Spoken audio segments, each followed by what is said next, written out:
स्वयं के अपहरण की साजिश कर फिरौती की मांग। दिनांक 22 अक्टूबर 2024 को थाना सुरेरी जनपद जौनपुर पुलिस टीम द्वारा स्वयं के अपहरण की साजिश कर फिरौती की मांग करने वाले अभियुक्त को किया गिरफ्तार। क्या घटनाक्रम था, किस तरह से पूरा वर्कआउट हुआ है?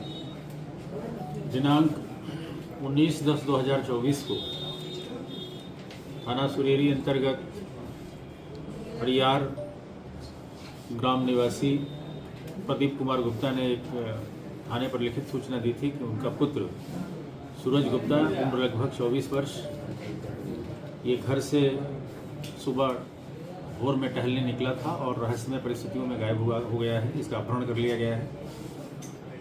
इस सूचना पर तत्काल समुचित धाराओं में अभियोग पंजीकृत हुआ और चूंकि एक बड़ी सनसनीखेज घटना थी, पुलिस की टीमों का गठन किया गया और पुलिस अधीक्षक जनपद जौनपुर के नेतृत्व में इसमें 5 टीमें लगातार काम कर रही थी। स्वाट सर्विलांस की टीमें काम कर रही थी और इसी दौरान इस अपहृत ने अपने कई लोकेशन बदले और अपने मोबाइल से ही उसमें से सिम को निकालकर और वाईफाई के माध्यम से व्हाट्सएप का प्रयोग करते हुए इसने 40 लाख रुपए फिरौती की मांग की अपने घर वालों से।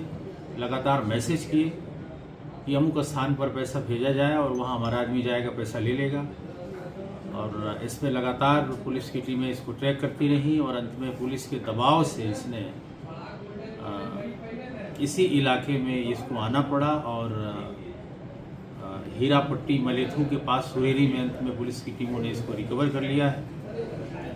और पूछताछ में इसने स्वीकार किया कि ये वास्तव में इसका अपहरण नहीं हुआ था, ये स्वयं ही अपने अपहरण की कहानी को इसने बनाया था और खुद ही इसने फिरौती की मांग की थी अपने घर वालों से।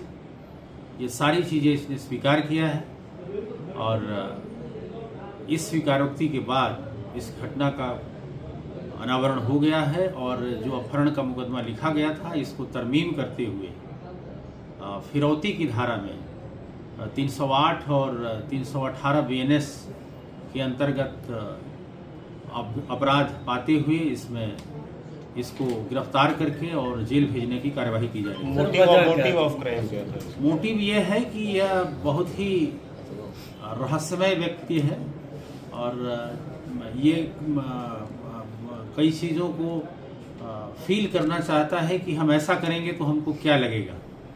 तो ये थ्रिल में और जुनून में ऐसा करना अभी तक ये पाया जा रहा है और इसके द्वारा ये बिल्कुल फैंटेसी की जा रही है कि हम किडनैपिंग करेंगे तो हमको कैसा लगेगा, हम खुद को अपने किडनैपिंग की सूचना देंगे तो हमको कैसा लगेगा।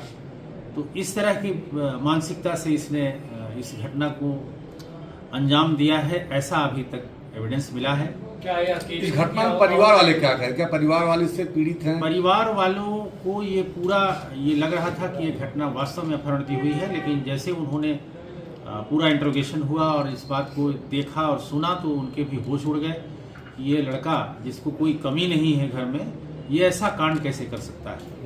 वो भी हतप्रभ है और इससे परेशान है। कोई आपराधिक इतिहास भी इसका कोई आपराधिक इतिहास नहीं, लेकिन पहले भी इसने झूठी सूचनाएं दी हैं और एक मुकदमा इसने 2023 में ऐसे ही झूठा लिखाया था और 2024 में भी भदोही थाने में इसने अपने गुम होने की झूठी सूचना लिखाई थी।